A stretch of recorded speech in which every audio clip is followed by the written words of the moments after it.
Do you suffer from POTS condition, from an orthostatic tachycardia syndrome?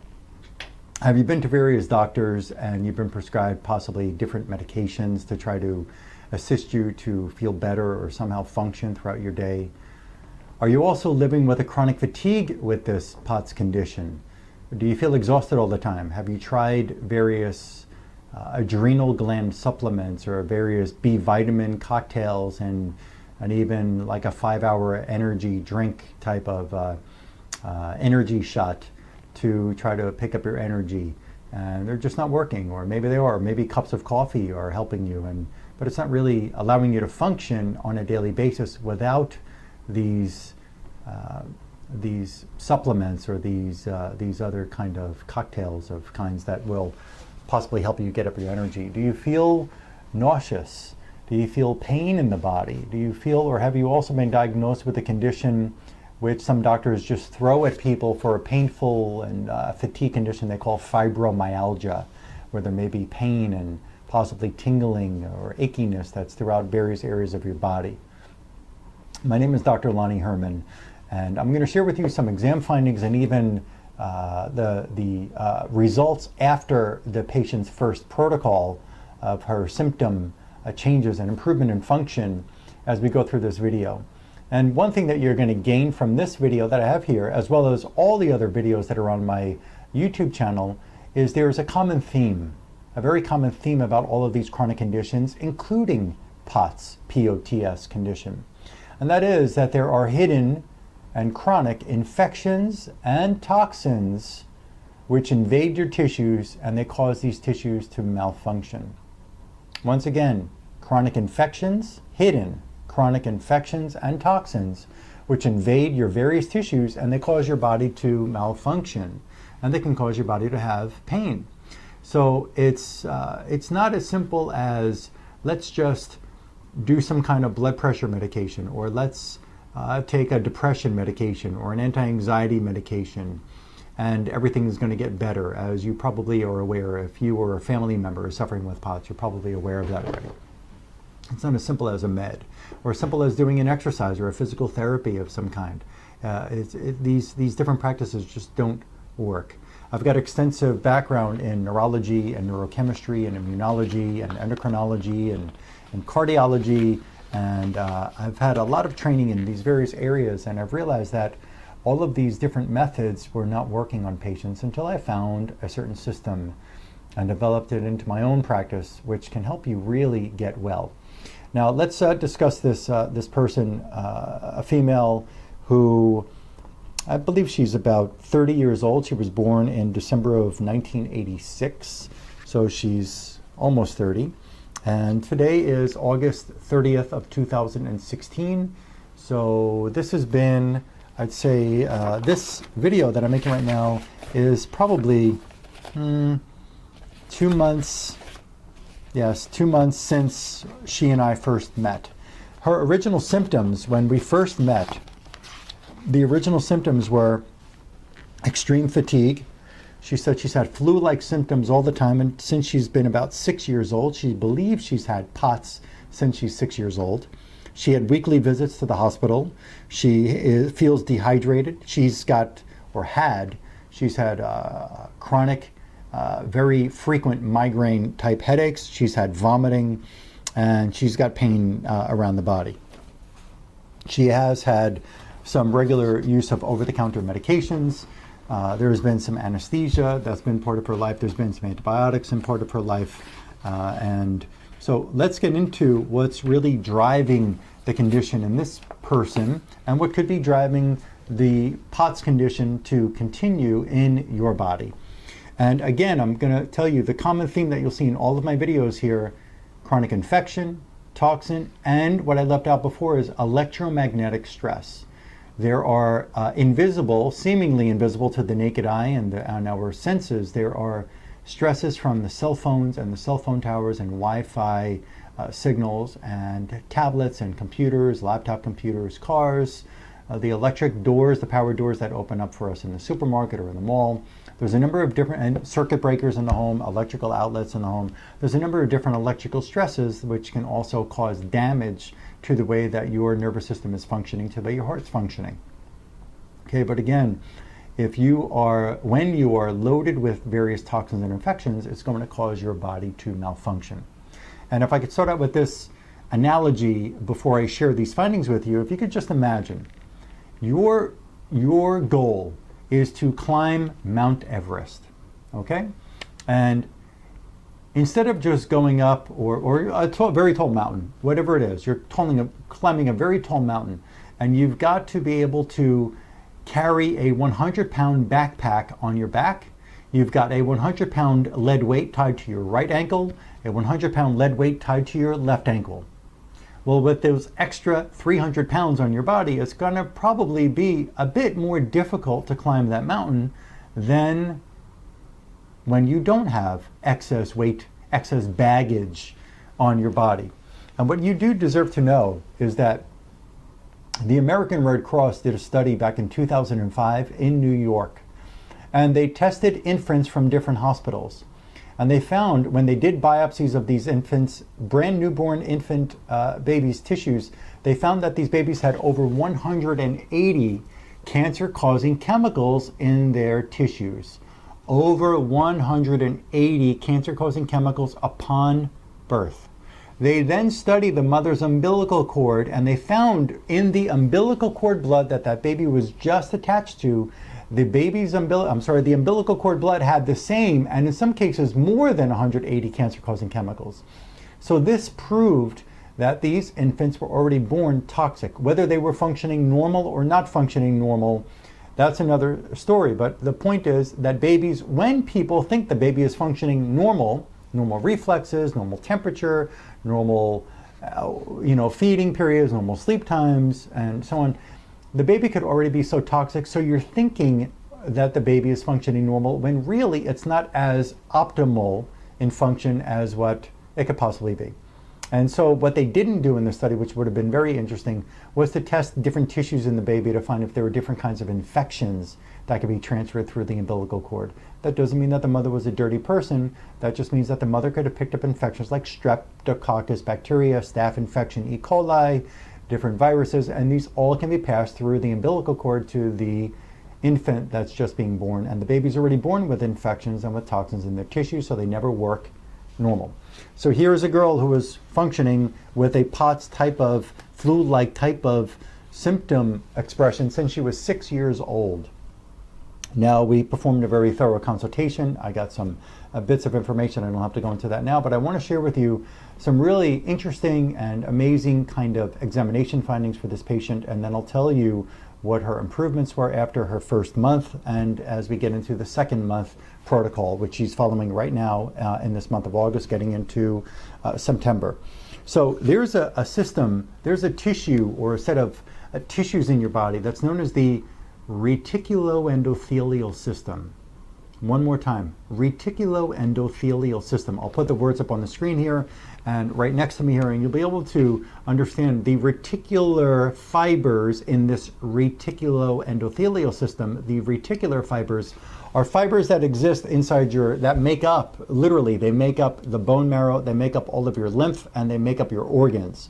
Reticular fibers make up your bones, your lymph, and your organs. The other part of that word is called endothelial, and endothelial means the inner surface of every blood vessel in your body. One more time, reticuloendothelial stands for the fibers that make up all of the bones, lymph, and organs, and endothelial is the inner surface of every blood vessel in your body. And these systems, the reticular fibers and the endothelial system or endothelial tissue work in concert with what we consider as a system, as the reticuloendothelial system, because they also help to influence the function of a certain kind of white blood cell known as a macrophage or macrophage. And the macrophage actually is like a big Pac-Man that gobbles up infection in the body and dissolves it, so to speak, and gets rid of the infection. Well, when you're loaded with toxins and infections in your reticular fibers, which make up your bones, your lymph, and your organs, and the inner surface of all of your blood vessels are infected and toxic, the white blood cell count may not be normal. We may not be able to fight the infections that we wish to fight, that we should fight. Okay, So in this person's reticuloendothelial system, we found electricity damaging electromagnetic field stresses, damaging her reticular fibers, her blood vessels, and of course this will decrease the immune system's ability to fight infection. I found mercury, which she had removed from her teeth, but not removed from her body. She has 2 different kinds of mercury in these reticular fibers and the endothelial tissues. She's got codeine from previous medication use. She's got an antibiotic called tobramycin, which either was prescribed to her or was fed to chickens and fed to cows, and she's eaten the animal meats and even eggs, and the tobramycin can be commonly found in these foods. She also had Claritin. The active ingredient in Claritin is damaging to our tissues. Claritin is an allergy relief over-the-counter medication. There's an antibiotic that was in a high amount called ceftonir. Ceftonir can actually injure tissues. Antibiotics are not totally healthy for the body. They don't get rid of every infection. They are not designed to get rid of parasites. Antibiotics do not get rid of fungus or mold. Maybe they do help some bacteria. They do not get rid of viruses. And there is proof in research, especially there's a great book called The Missing Microbe, where they found that these antibiotics are diseasing what's called our human microbiome. And that causes, what we are aware of now is that over 90% of our body is made of microbes. We are made of germs. And so antibiotics can actually destroy the whole ecology of what makes our whole entire, from head to toe, body. And there is actually, there's a journal, I believe it was called the British Journal of Pharmacology. I'll put the name on the screen here. There was a great antibiotic report that was provided by these researchers, which showed all of the harmful effects that can happen with antibiotic use, like tics, like lesions in the brain, like what appears in multiple sclerosis, to seizures, and a number of different disorders, to anxiety even, lack of GABA production in the brain because of antibiotic use. There's a whole number. I'll put the research paper on the screen here, and you'll be able to look that up on your own after you watch this video. Just take a note for that, and you'll be able to look it up on your own and be able to further understand the potential damaging effects of these antibiotics in your body. And before I even go further, let me share this with you, because people commonly think once I take the antibiotic, it does its job and it leaves the body. You probably don't even consider where the antibiotic goes after it's consumed and you're trying to fight like a sore throat, let's say, or a vaginal infection or a urinary tract infection or whatever the case is. Let me use this analogy, and I like to speak in analogy form at times because I think it makes it easier for certain people in layman terminology to be able to grasp some of the science that's really going on here in the body. If you were to take a yellow sponge and put it into a bowl of water, regular, clean, filtered water, you take that yellow, dried sponge that feels as hard as a brick, and you take that yellow, dry sponge and you put it into the bowl of water, what do you expect to happen to the sponge? It should be very simple. The sponge, the dry sponge, absorbs all the water that's in that bowl, right? Very simple. Now take that sponge out of the bowl of water, put it on a plate or put it on a counter or put it wherever you can put it, something that's dry, and let it just sit there for the next week. And what's going to happen to that yellow, wet sponge? Well, eventually all of the water that's in that yellow sponge will evaporate and the sponge is going to dry up. Now what would happen, and the sponge stays yellow, but it's dry again. It looks like it did before you soaked it with, before it absorbed all that clean filtered water. Now let's take another scenario. Let's take that same bowl of water. Well, let's take a new, fresh, clean bowl and put clean filtered water in there and take some red food dye and drip the food dye into the water. What happens now when you take the yellow dry sponge and you put that yellow dry sponge into the red dyed water? Well, the sponge is going to absorb all that red dyed water. That yellow sponge is either going to turn to a pretty rich orange color, or maybe even it turns red because of that red dye. Red and yellow makes orange, but maybe there's too much red and it becomes even, a certain real dark orange, or maybe even a certain tone of red to that sponge. Now let's take that sponge out of that water after it's soaked up all that red dye, and let's leave that now different color orangey red sponge that used to be yellow and leave that on the counter. And what's going to happen to that sponge? What will happen to that sponge? That sponge will dry up.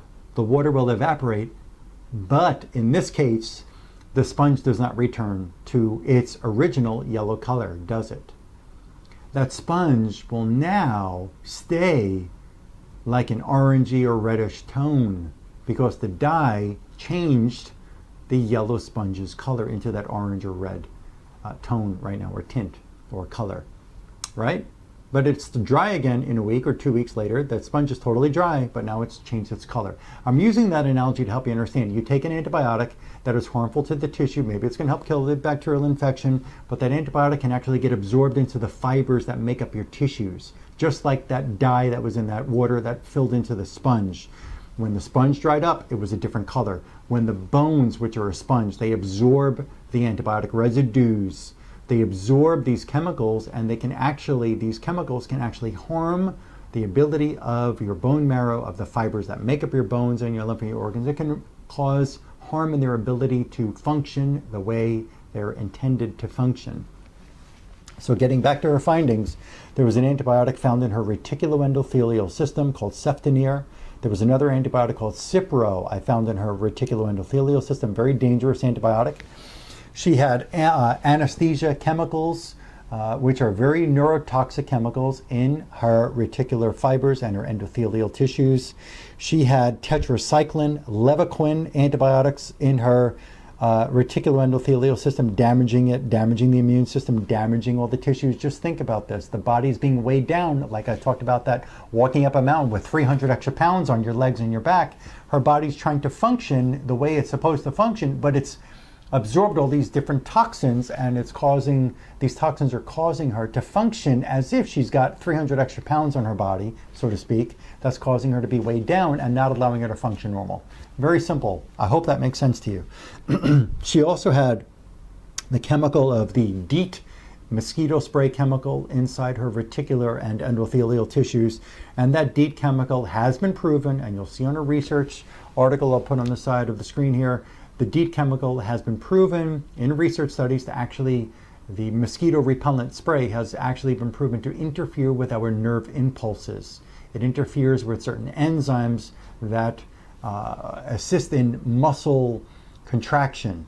So there can be damage to the nerve impulse, damage to the nerve fiber, damage to the muscle, damage to the whole function of our system because of the DEET mosquito repellent spray. She also had Imodium, over-the-counter anti-diarrheal chemicals in her reticular and endothelial tissues, a Colace, a stool softener, active ingredient in the Colace over-the-counter medication in her reticuloendothelial system. She had streptococcal B infection in her reticular endothelial system. The MRI dye, she's had MRIs before, so the contrast that they put into the body, that dye left over, some of it is left over, absorbed into her tissues.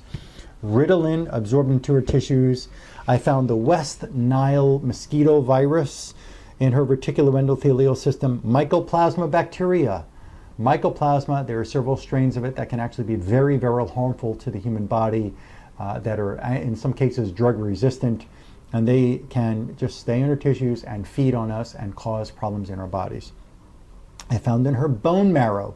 The bone marrow makes your blood. Your bone marrow, if you're not aware of this, your bone marrow makes your red blood cells, it makes your white blood cells, it makes your platelets. Imagine that this bone marrow, which makes the blood, and your blood goes to your brain, it goes to your heart, it goes to your eyes, it goes to your toes, it goes to your reproductive system, it goes to your kidneys, to your stomach, to your liver, to your pancreas, to your lungs. Your blood goes to your skin, it goes to your fascia, it goes to your muscles, it goes to your thyroid, it goes to your parathyroid, it goes to your pituitary. You get my point? Your blood goes everywhere. Your bladder, it goes, your colon, every tissue in your body needs blood to function. The bone marrow makes the blood. It makes your red blood cells, which carry oxygen to your tissues. It makes your white blood cells that fight infection for you. And your bone marrow makes your platelets. It gives you a chance to clot effectively. Now, that bone marrow is that kitchen, so to speak, or the factory that makes that blood. What would happen when the bone marrow has absorbed, like I talked about the sponge earlier, what happens when that bone marrow has absorbed toxins and infections? and it's making the blood. Think about that for a minute. Think about this. Let's use this analogy before I get into the findings of her bone marrow. Imagine you're sitting in a restaurant, you're looking at a menu, you're reading the menu, you're with your family or friends, and you're looking at the menu, you turn to your friend, what do you want? I don't know. What do you want? I don't know. I'm still looking at the menu. Waiter or waitress comes over to the table and they ask you what you want to drink and what you want to eat, maybe an appetizer. You're all clueless yet because you just sat down, you just got your menus. As you're looking at the menu, you tell the waiter, well, just take some bottle of water at the table. Give us a few minutes, okay? So as you keep looking at the menu, you notice 6 people in suits with clipboards in their arms walk right from the front of the restaurant right into the kitchen. And you keep looking at your menu, but you're like, what was that? What are those 6 people in suits with clipboards going in the kitchen for? That's kind of strange. A few minutes later, all 6 of those suited people with their clipboards come out of the kitchen and they ask everybody, calm down in the restaurant. They turn off the music in the restaurant. Everybody stops for a few minutes and they tell you this. Listen, there are cockroaches in the kitchen. There are rats with rat droppings on the cooking surfaces in the kitchen in this restaurant. We are not going to find this restaurant. We are not going to lock the door of this restaurant. Actually, you all can stay here and eat the food and drink your drinks if you want. Now, you might see some people just get up and run out of the restaurant at that moment. You might actually see some people yell and say, what the hell, whatever they're going to say. But whatever you call them, the people who come, the people who come down, health inspectors, so to speak, of the, for restaurants, they come down and they look at the restaurant and they tell you that there's cockroaches all over the kitchen, there's rat droppings with rats in the kitchen, and you don't have to leave, and we're not going to turn off the kitchen, we're not going to shut down the kitchen, we're not going to lock up the restaurant, we're not even going to find them, you could stay if you want, goodbye for now, we're leaving. What would you do at that moment? What would you do? Would you leave? Most people tell me when I share the story, they leave. Let me ask you this. What if you stayed in that restaurant and you ordered the food and you ate that food? Do you think you have a chance of becoming ill if you eat the food that came out of that dirty kitchen? I think you probably would have a high likelihood of catching some kind of illness. We don't know what kind it would be, but it seems to be pretty dirty. And I don't want to eat it, but let's just say that you stayed and you ate that food, you're going to get sick. Now let's take that as that analogy and relate it to your body with your bone marrow. Your bone marrow is the kitchen in that restaurant. Your bone marrow, you need your bone marrow to function at 100% and make clean, healthy red, white blood cells and platelets. It has to be clean. What happens when the bone marrow is loaded with toxins and infections, and it's making that blood and sending that blood from that dirty kitchen, so to speak? I'm not saying you're dirty, but you've absorbed over-the-counter medications. You could have born with a lot of toxins, like I said earlier about the American Red Cross study in 2005 in New York. You could be born with all toxins that are in your tissues. You may have taken antibiotics and gotten vaccines and had other kinds of toxins from over-the-counter medications like NyQuil or whatever else. You might have eaten some foods that have pesticides on them. You may have gotten sick and on and on and on. And these toxins absorb into your bone marrow, and the bone marrow is going to make the blood, and the blood goes out to feed your brain and feed your kidneys and feed your skin and feed your muscles and feed your stomach and feed your pancreas and feed your liver. Do you understand what I'm getting at? Feed your eyes, feed your thyroid. What happens when the bone marrow is dirty and it's feeding that now dirty blood, toxic blood, infected blood to your tissues? Well, those tissues also will become toxic and infected as well. I hope that makes sense. In her bone marrow, I found the tobramycin. It was all a copy from her reticuloendothelial to her bone marrow. I found tobramycin antibiotic in her bone marrow, Imodium, the active ingredient in the Imodium anti-diarrhea medication in the bone marrow, Ritalin in her bone marrow, codeine, anesthesia, various MMR vaccine chemicals, the measles, mumps, rubella vaccine, and the DPT vaccine side effects, these substances in her bone marrow, the DEET off mosquito spray in her bone marrow. Her third primary degenerative disease tissue in her body on this day turned out to be her motor neuron. And the motor neuron is the cell that exists in the brainstem and the spinal cord, which actually sends motor control functions out to your glands, like your thyroid. It tells your heart how to work, it tells your stomach how to work, it tells your arm how to work. A very serious disease with a motor neuron disease would be Lou Gehrig's disease, where somebody might have a paralysis of their legs or their arms and legs, even their speech, even maybe respiratory conditions because they can't breathe because the brain can't get the motor control to the lung to breathe. Now, in a less severe case than Lou Gehrig's disease, you can have infections and toxins in your motor neuron that's causing your heart not to be able to pump appropriately, or your kidney not to be able to function filtering the blood and fluids appropriately. The motor neuron may not be able to control your stomach appropriately. The brain sends a signal down the spine, out the motor neuron, to tell your organ and your gland how to function. Her motor neurons have the same thing. They have the DEET mosquito repellent chemical in it, had tobramycin antibiotic in it. The motor neuron had the West Nile mosquito virus in there. It had the Borrelia burgdorferi Lyme disease bacteria in the motor neuron, tetracycline, claritin chemicals in the motor neuron, levaquin, a very, very high amount of this fluoroquinolone antibiotic called levaquin in her motor neuron. I also found in the motor control part of her spinal cord, called the spinal cord, the anterior part of the spinal cord, anesthesia chemicals and sinus spray chemicals. There are certain sinus relief sinusitis spray chemicals that actually can cause and have been found to cause osteoporosis. These chemicals get absorbed in our tissues and they can change the function of our nervous system and our tissues. I found parasitic worms in her liver. I found antibiotic residues like the tobramycin again in her liver. I found in various arteries in the brain, I found candida infection and the West Nile mosquito virus in these arteries in the brain. She came back to me just about a month after she started that first protocol. That was close to a 4-week, I should say literally 2 months, I'm sorry, not a month, 2 months was her follow-up time after the first protocol. So her protocol lasted her a bit longer than a month and a half. And then there was basically a 2-month period between exam 1 and exam 2, consult 1, consult 2. She told me now that in the last 40 days since she started taking my protocol steps, these remedies I prepared for her, my laboratory prepared for her, she's only had 3 headaches in the last 40 plus days is what she said, which was amazing for her. She can't believe that she feels better. She's off of her Zoloft depression medication. She's off of her cortisone medication completely. She says that her energy has greatly increased. She used to take a 5-hour energy drink every morning to try to get up and drag herself out of bed. She can't believe that she's got so much more energy in her body. Now, she's not perfect, but there's a major improvement in energy function. The pain intensity in her body, the supposed fibromyalgia type pain, I'm not discounting what she said, I'm discounting what the doctors describe it as, but the pain has decreased in its intensity. She says that the heart is racing less. It's not perfect yet, but it's racing less.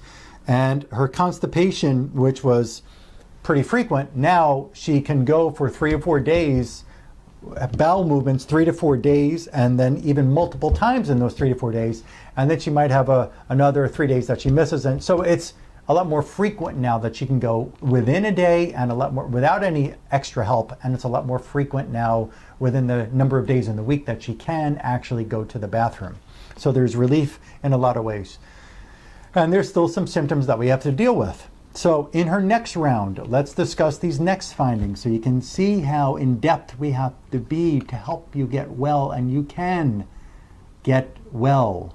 And if you're not thinking outside the box and stepping outside the box, you need to start doing this, because the general medical practices are not helping people with POTS, at least from the people I hear, who I meet. And that's in my humble experience. I haven't met 1 to 3 million people in this country who suffer with POTS, but for the people who email me from in the United States and around other parts of the world with POTS, they're suffering, they're not getting well. So I'm basing it on the people who I get to speak with.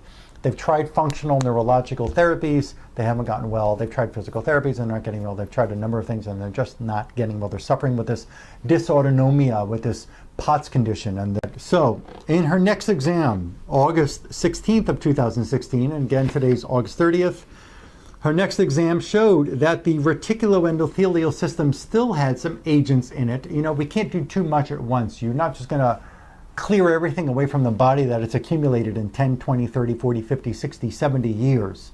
The body can accumulate so much walking on this planet. So we've got to be able to give what the body can deal with, not overwhelm it, let it cleanse itself from those findings, and then get whatever else is in those tissues. And I have an exact prioritization scientific method of doing this type of work. Well, I found that her reticuloendothelial system, which we worked on first last time, and removed many different agents from that reticuloendothelial. Actually, let me count right now.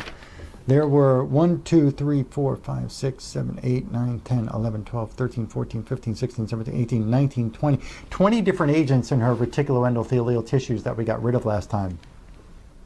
In this round, I found what was left in there, and it was her Candida albicans at a very high level in her reticuloendothelial system. Candida krusei, a yeast-like fungus, another strain of that in her reticuloendothelial system. She had parasitic flukes in her reticuloendothelial tissues. She also had a very high level of Candida tropicalis and Candida glabrata in her reticuloendothelial tissues. Aspirin absorbed into her tissues. Aspirin's just not safe. It's just not a healthy thing. It's not a vitamin. It's not like eating, you know, a perfectly organic green apple. Aspirin is still some man-made chemical that we're using for whatever reason in the body, for whatever symptom or whatever they tell you to use aspirin for. She had Streptococcus B still in that reticuloendothelial tissue. We're getting more of the dental mercury out of her reticuloendothelial tissue. And hopefully that's going to be the end of dealing with that tissue in her body for the rest of her recovery period. And I'm sure she's going to feel a lot better by clearing that up. The next diseased tissue that came up in her body was her right kidney. And it was interesting, as I go through my system and find the next priority tissue, which was the right kidney in this time, and I said, oh, the right kidney came up, and that's very interesting because I wasn't expecting it. She said, you know, Dr. Herman, I feel like I've got some kind of burning, some kind of like a toothache, or I can't remember the exact term she used, but she feels like there's some kind of real strain always, constantly in her right kidney. The right lower back, she feels it constantly. Not the right lower hip area, but above the rib cage, lower rib cage area of her right side of her back. She feels a constant nagging, annoying pain, achiness on that right side. Now, part of energy of the body is kidney function. And the kidneys actually filter blood and filter our fluids. The kidneys have to be healthy. Well, I found in her right kidney dental mercury. I found morphine chemicals in her right kidney. I found the antibiotic called Z-Pak, azithromycin, in her right kidney. I found Coca-Cola chemicals in her right kidney. I found aspartame, that fake garbage, neurotoxic, fake sugar, sugar-free chemical that they put into sugar-free foods and sugar-free gum and sugar-free sodas and sugar-free mixed drinks in her right kidney. And the remedies that I'm preparing will clean all of these toxic chemicals out while at the same time repair the kidney function, repair the reticuloendothelial system as well. Her bone marrow had Candida, high levels of Candida albicans, Candida glabrata, Candida krusei, Candida tropicalis riddled in that bone marrow. And one of the causes of the Candida growth in the bone marrow is antibiotic use. Antibiotics can actually trigger candidiasis. Candida that can not only be in the bone marrow, weighing you down, making you weaker, making you fatigued, making you feel ill, but also making the bloodstream loaded with Candida, and that Candida will flow through the bloodstream and go anywhere in your body, from head to toe, anywhere and everywhere. I find Candida all over the body, and we have to rid it. It's not only with diet, and it's not with an antifungal. We have specific, precise remedies. I use the Candida that I find to duplicate it into a remedy, and the person takes that remedy, and it will eliminate the Candida from the tissue where we found it. I also found in her veins loaded with Candida. Now, your veins are very important to look into because the veins, not just your jugular vein, but you've got veins all over the whole body. From head to toe, there's veins everywhere. And those veins drain away carbon dioxide filled blood. The veins drain away lactic acid and infections and toxins. The veins are our drainage from our organs and our nervous system and our spine. It brings away the bad stuff from the body. Well, her veins are jammed, loaded with high levels of Candida albicans, Candida tropicalis, and also Candida krusei. Loaded in those veins, not letting them help her detox her body appropriately. That can also make her feel tired. That can also make headaches. That can also make a number of things go on in the body. I found her capillaries, which are blood vessels that bring oxygen everywhere. Her capillaries were the next diseased tissue, the next primary, the next order of degenerative tissue in her body. They're also loaded with Candida. There's no way that her tissues can get enough oxygen to help her feel good and function well and function normal, function optimally when the capillaries are loaded with Candida infection, because the capillaries are so critical in helping you get oxygen to every single tissue, every part of your eyeball, every part of your skin, everywhere. Capillaries are critical blood vessels in helping provide oxygen. Her arteries were loaded with Candida. The kidneys came up again in the exam. The kidney, nephron, the chief functional cell within both kidneys, loaded with Candida, again, Candida albicans, Candida tropicalis, and Candida krusei, loaded in the chief functioning cells, the chief functioning part of both kidneys. I found the artery, the renal artery, which is the artery that brings blood to the kidneys, Candida glabrata and Candida tropicalis. I found Candida albicans affecting her brain. I found Candida krusei and Candida tropicalis in her fascia, which is a tissue underneath all of the skin, inside the muscles, between the muscle layers, around the organs, fascia loaded with Candida. And I also found the aortic valve, which helps to open and close this blood vessel, the aorta, to help blood get up to the brain appropriately, basically. So we want to make sure that that valve can open easily and close the way it's supposed to. We don't want it weighed down by something where it can't open up easily and close easily. Well, I found also on that aortic valve Candida krusei, Candida albicans, and Candida glabrata weighing down that aortic valve, causing a decrease in the ability of normal flow of oxygen-rich blood to various parts of her body, including the brain. Her next examination is in 47 days from the first day she started her protocol. So sometime towards the end of September, maybe beginning of October is when I get to see her again. But one of her main concerns before we met, she filled out some paperwork for me so I can actually understand a bit more of her condition and her concerns and what she desires most. One of her major concerns was to be able to get energy, to be able to get up out of bed without some kind of booster and be able to get off and go to work and enjoy her life. And so already within and after her first protocol, she's noticing the difference, and she is improved. She has improved by decrease of pain and increase of energy, and so that's phenomenal. Now, anybody out there who you know who's dealing with POTS condition, who hasn't heard information like this, please share this video with just one person, just one of those people, or just another person in a group somewhere that you know who might know some other people. People who are suffering with this POTS condition deserve to know that there is a way out of this POTS terrible condition.